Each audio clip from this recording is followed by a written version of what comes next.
And sometimes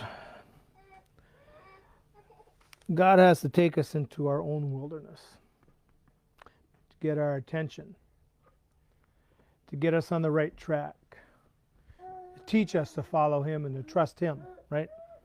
We know all these different things that God did for Israel. In the 40 years that they wandered, their clothes didn't wear out, their shoes didn't wear out, etc. They didn't go hungry. God fed them, He watered them. We know that. In this, God is setting up His army. He's setting up the order to march, how they are to march, how they are to go.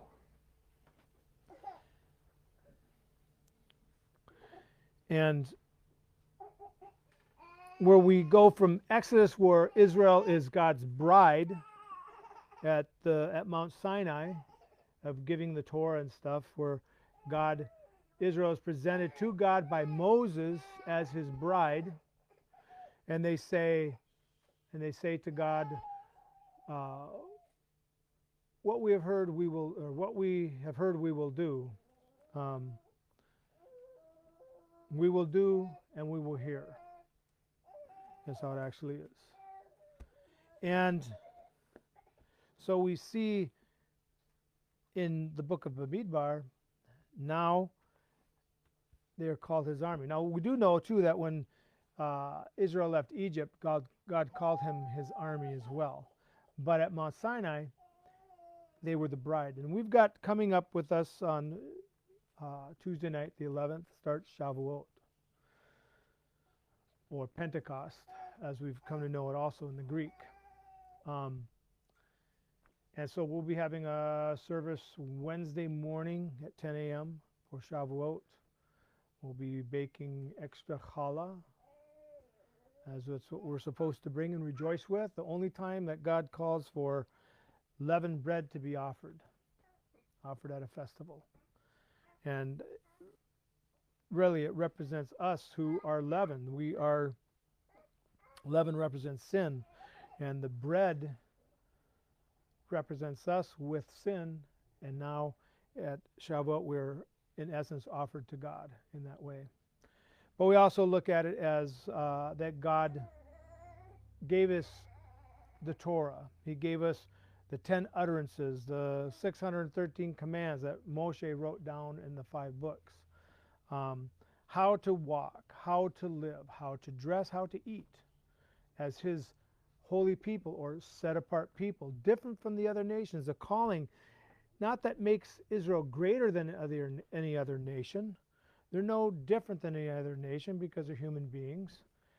But the calling is greater responsibility. That's why Israel, when they turned away from God, would suffer, because they were given much more responsibility as a nation, as a kingdom of priests. Okay, and even going to that part, I know it's been mistranslated in several different translations, where it says the kingdom of kings and priests. It doesn't say anywhere about a kingdom of kings and priests. It says a kingdom of priests. Whether we're descendants of Abraham by blood or grafted in, we are to all be priests. And the responsibility of the priests, even during the time of the Messianic era, is to teach, is to bring others to the knowledge of God, to be the go-between, you might say, between that person and God, to lead them, bring them to God. That's one of the reasons why it does talk about the barrier that was removed with Yeshua. It wasn't that we could go into the Holy of Holies. That's still not our place. But we could now approach God at any time, in any place. And that's what we've had to do for the last 2,000 years almost, since the temple was destroyed, because there's been no temple. But Yeshua, in essence, is our temple. There will be another physical temple. And God says that in the last chapters of Ezekiel, but it won't be until the Messianic age when Yeshua comes back, gathers his people from the four corners of the world and brings them back to Israel. And just as the children of Israel helped in building the tabernacle, so all those of the children of Abraham and those who are grafted in will also take part in the rebuilding of the third temple. And then Yeshua will take his arm. That's why we read here the building of the tabernacle, God taking his bride, the building of the tabernacle, a place for him to dwell with his bride. Now he's building his army, giving them the orders for marching, training them. Although the training that we're receiving isn't necessarily ones with physical swords and stuff like that, but is the spiritual weapons that God is training us with. Being able to have faith that when he says something, he will fulfill it. It may not be in our time, and we have to realize that. Just like Abraham, he didn't see the nation of Israel, but he's seen its coming. He's seen the beginning of those promises to come to pass, right? And that's what we have to have faith in too. That God, it may not happen in our time, but we have faith that God will bring about what he said. And so he's building his army even today. And even as Israel was both descendants of Abraham and those from the nations who joined Israel, they were Egyptians, Nubians, Libyans, and many others. Who knows? They might have been Greek and whatever else, but they were people from the other nations who were slaves also to Egypt. Slaves also to sin is what that represents, right? And they who took hold of Israel, their God and Israel's God, and believed the promises and obeyed, they came out with Israel to become part of the nation of Israel.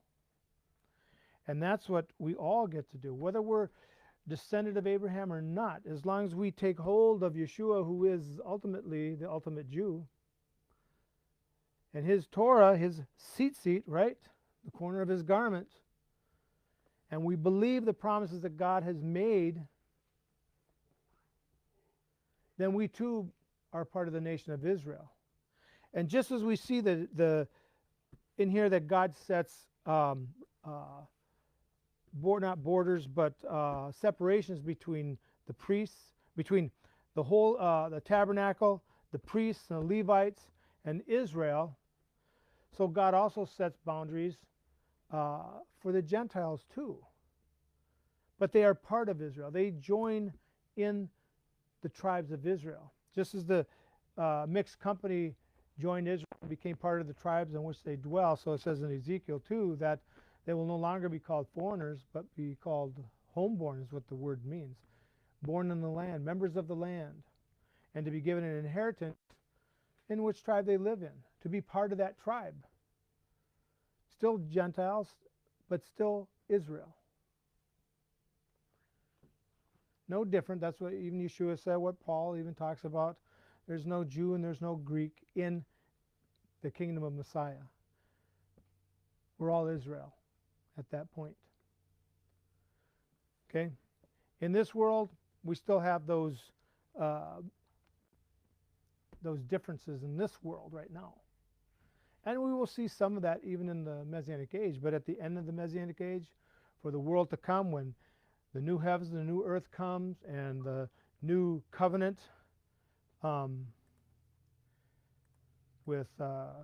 God makes with Israel, says with the house of Judah and with the house of Israel. All those who joined Israel by faith in Messiah Yeshua, whether Jew or Gentile, will be part of the world to come. And as it says in Jeremiah, no one will need to be taught. You know, he's going to write it in our minds and our hearts. It's going to become part of our DNA. Where right now, as we talk, I know we've talked about this before, but right now, sin is part of our DNA. We can go out and sin and not have a problem. I mean, it's so easy to do, right? But doing good, it's hard to do in this world, right? It's not easy to do it. And now you've got organizations and groups of people that ridicule people who try and be good, try and do good things, right? Because it's in the DNA of the human being right now to do those such things. And of course, it doesn't help that we have an adversary who loves to chide us on, loves to bring these things to mind. The reason why we have temptations is that the adversary knows us too and knows what he has on us to try and get us to fall, right? And I just want you to know that even though you fall, have hope, because we can get up, wipe ourselves off, confess our sins to God, and he is willing to forgive us, and we keep walking forward, right? Keep walking with him. That's what he gave us, teshuva, repentance. He knew we wouldn't be perfect. Even with Abraham, God knew he wouldn't be perfect, so when he made the covenant with Abraham, God himself walked through the midst of it and gave it to Abraham as an honorary covenant, because he knew Abraham wouldn't be able to keep it, because he even then still lacked the faith and listened to his wife in the very next readings, and she gave him her handmaid to maybe have a child through her. Instead of trusting God and having faith in God, he thought, yeah, okay, so we'll do it with man. You can't be patient. We can't let God have his time. Well, how will we do it now? And so we'll get this going, right? And when we try and do things in our own time and not God's, it causes us problems, doesn't it? We have those problems even to this day. And we're not to hate them. We should be praying for them because they have been given a boatload of lies. They have been deceived. I don't hate Palestinians, and I don't hate Arabs, and I don't hate people who hate me. I disagree with them, and I don't like them, but anything, I hate the adversary who's given them these lies, who has deceived them. That's what Yeshua said in the end of Matthew, to go and preach the gospel, the good news, to all creatures. All creatures. Why? Just as we were talking about yesterday, all creatures are co-members with us in the covenant. Which covenant? The covenant with Noah, right? They're co-members of that covenant, and God is compassionate. He does grieve when animals die and stuff like that, or when we die. He grieves about that. He did give us the animals to eat after the flood, right?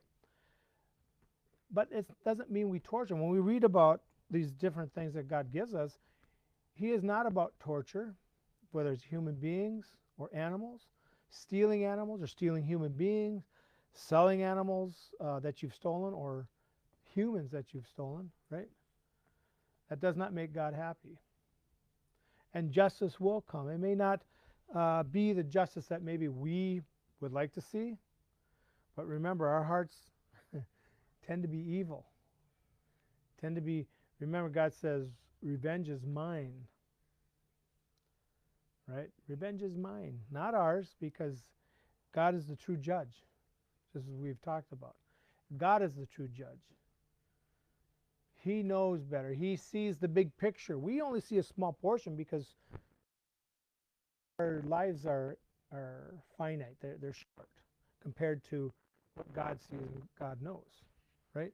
So we don't see the big picture, but we're part of it. We all play a part in the big picture. We just don't see the whole thing. Abraham did.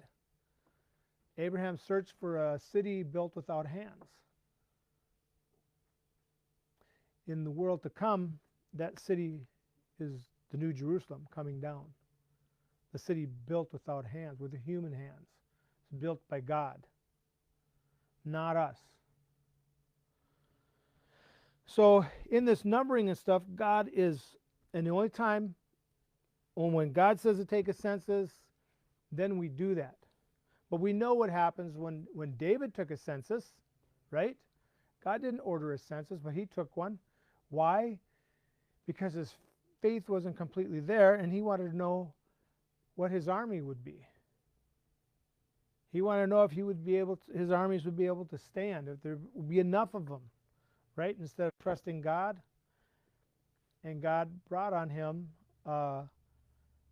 some bad things because of it until he repented of what he had done, right? And I know in the countries since that time, uh, we see that Rome tried to do it, and other countries have done that, a census. Now, the census that we take here in the U.S. and Britain and stuff, there wasn't for armies necessarily. There was kind of at first, Britain started out to see how many men they had for fighting. But eventually, they just came to know how many people live in the country. So that's a little bit different, but right, more for allocation for helping those in need and stuff like that. Also for collecting taxes and stuff too. Also for setting up representatives for the people, that type of stuff. But I also use it for, see who they have for military service as well. So it's not all the other stuff. But anyways, so what we see here is that there's 603,550 men that are counted that are able to be in the army. Now, it doesn't talk about those who couldn't be part of the army because of one thing or another, right? But that's still a big army, 603,000. That's a lot of people. And yet God would only use a small amount of them to bring about his victories over the other nations, over the kingdoms and stuff that were there. And so just we look at this big number, it's like, wow, yeah, they got a big army. But when we see when God brings them in, he only uses a small amount, a small percentage of them. Why?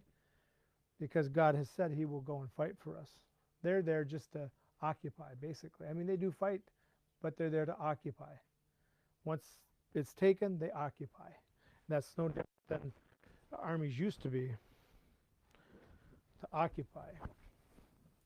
Something that's different about our country, has been different for a long time, is that that our armies, when we went into Europe and other places, we didn't occupy. We did occupy for a little bit till the nation got on his foot, and then basically we left. We might leave some there just to help with logistics and stuff like that, just to help them out in that way, but not there as a military occupying force. Yep, and our nation is different too, because we send money. We help those nations that we did defeat rebuild their economies and their structure and all that stuff, infrastructure, stuff like that. Most countries don't. They let them suffer, but we don't. That's because of our Judeo-Christian background, understanding God's commands and what he desires of us to be, a people with mercy and compassion, right? And so we also need to learn to have for other people too. Just because people do things or say things to us or whatever, not meaning we have to be friends, but we should pray for them. This is Yeshua said, pray for them who despitefully use you and persecute you, right? I know that's kind of a paraphrase, but that's what we should be doing. Forgive them, just like we do as the fall festivals come. We go back and forgive people who have wronged us. Yeshua had a prayer that he wanted his followers to recite, just like many of the other rabbis and stuff had their own prayer that would distinguish them from the other students of the other rabbis. Yeshua had his own, which we've come to know as the Lord's Prayer. But in it, it talks about forgiving others as God forgives us, right? So God can forgive us. And trusting him for our daily bread and all these different things, right? That's what we need to do. And that means having compassion for other people. But being a part of this army is a different army. It's an army that will conquer, but it's an army that will rebuild. It's an army that, and as we see today with Israel too, an army that is versed in human rights and does the things it's supposed to do. It's not their fault if Hamas and the Palestinians choose to put their children in front of the gun in front of the bombs and missiles, the women and children, the innocent. That's on Hamas and the Palestinians and anybody else who would do the same thing. And so we see this, God's army getting ready.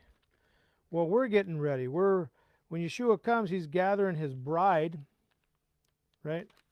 We see that, gathering his bride from the four corners of the world, of the earth, bringing them back to Israel, rebuilding the temple, and then he takes the army out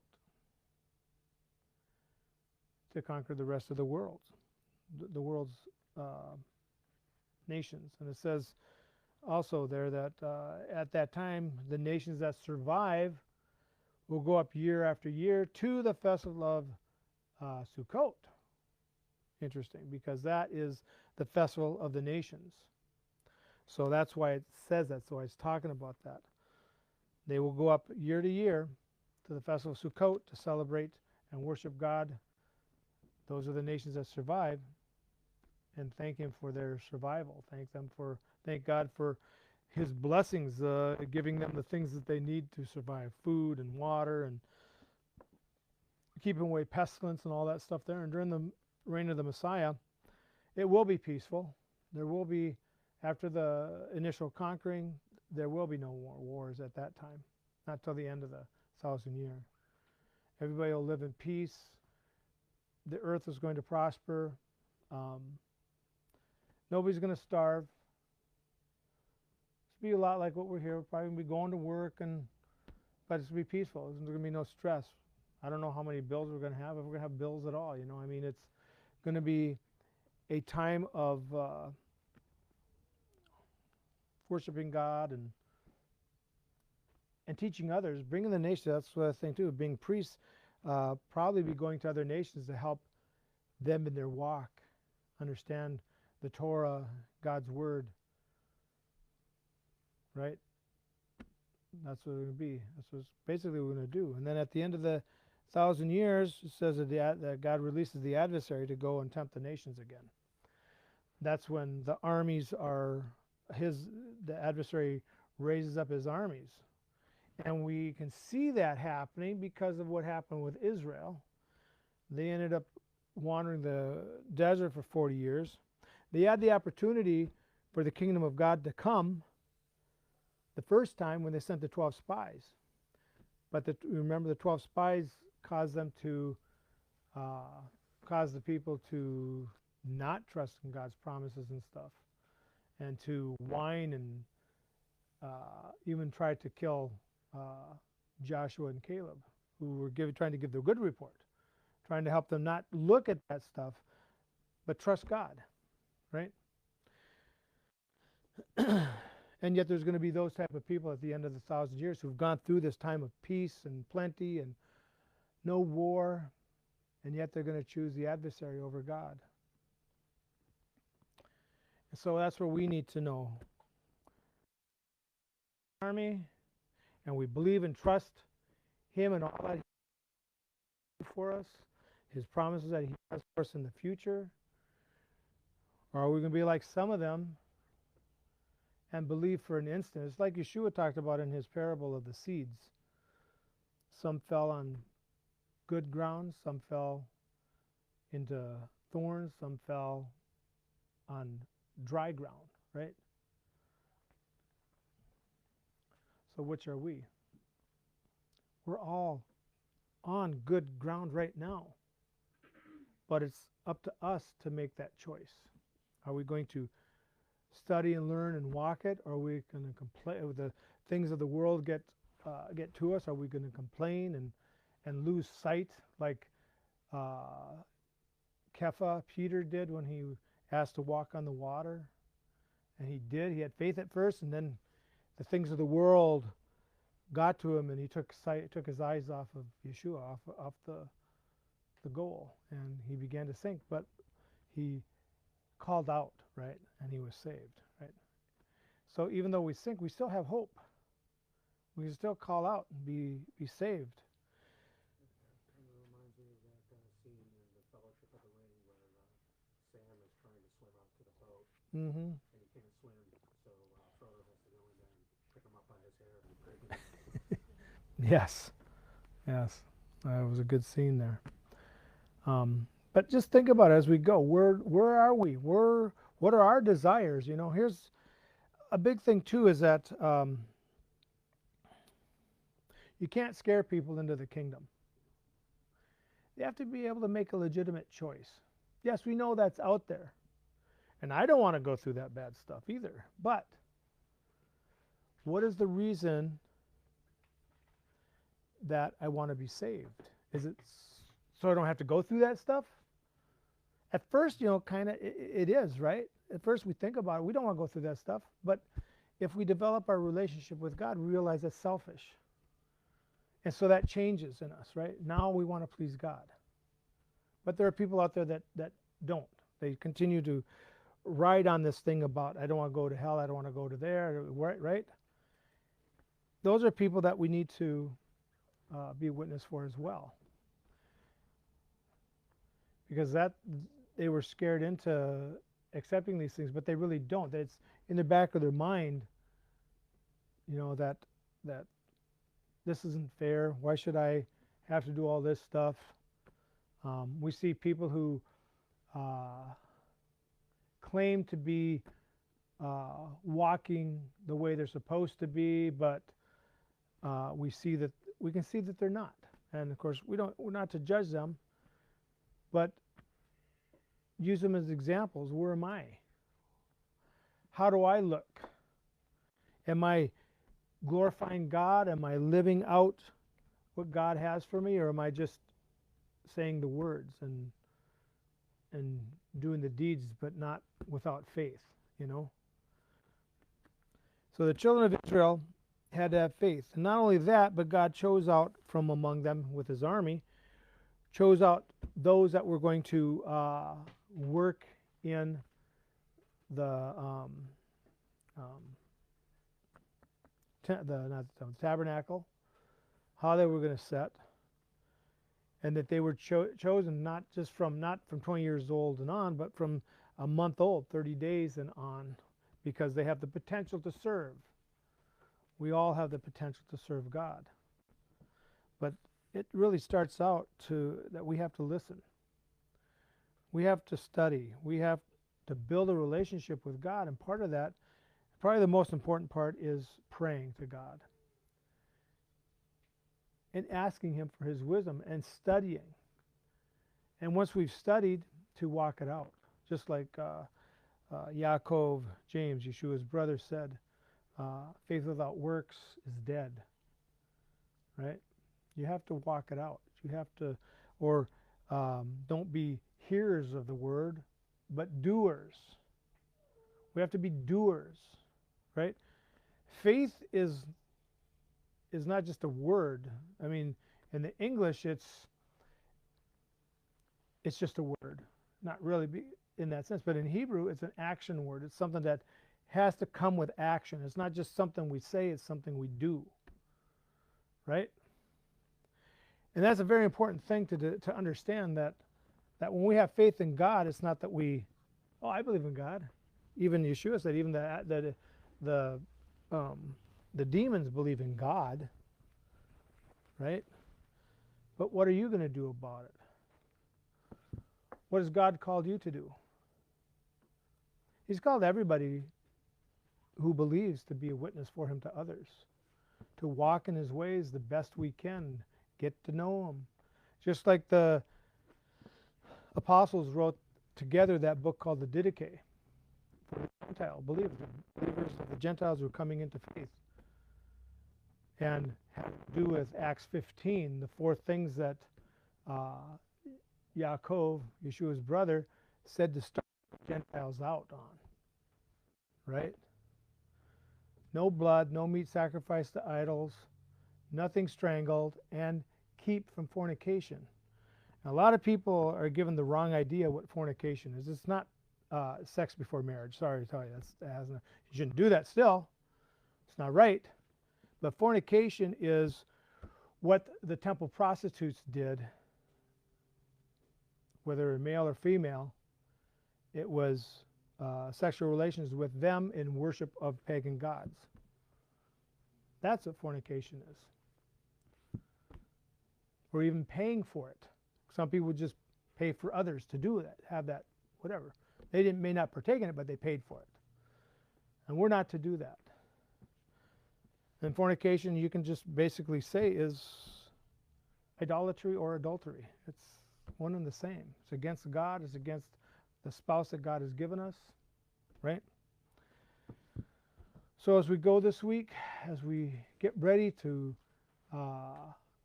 worship God for Shavuot, the giving of His Torah, the giving of His Ruach HaKodesh on with the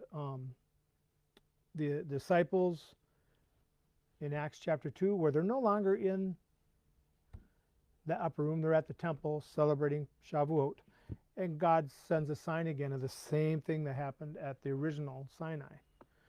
But it's coming again. That's just another picture of something that's still yet to happen again, even mightier. So as we go this week, think about it. Where are we standing with God in our relationship with Him?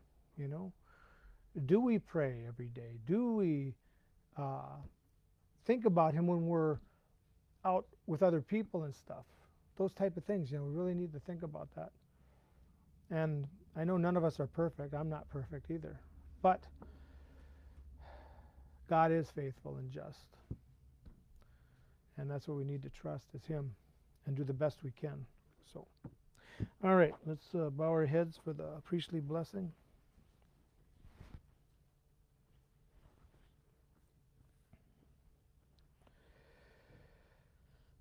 Our God and God of our fathers, bless us with the threefold blessing in the Torah written by the hand of Moses, your servant, and pronounced by Aaron and his sons, the priests, your holy people, as it is said. May the Lord bless you and protect you. Maybe you will. May the Lord make His face shine on you, be gracious to you. Maybe you will. May the Lord turn His face towards you and grant you peace. Maybe you will. Yevarecha Adonai v'yishmerecha. Ya'er Adonai panav elecha v'yichunecha. Yisa Adonai panav elecha v'yasem lecha. Shalom.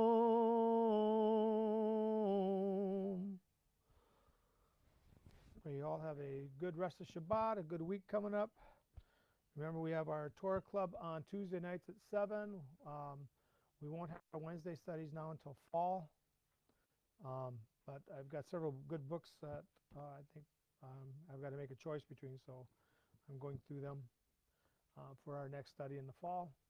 Very good books. Basically trying to keep still on the basics, but a little more meat, So that's what we need to do. Also, pray for Journey Mercies for Francis and Caitlin as they leave Monday morning back to Arkansas. Also pray for my wife as she goes in a couple of weeks to take an individual she worked with to California for safety for them. They're on their way while they're there and back as well. California is not a very good place to go, but God is our protector. And I think that's about it, right? I guess for one thing, I just want to say happy anniversary to my wife, 33 years. So, and that is today. So, thank you all.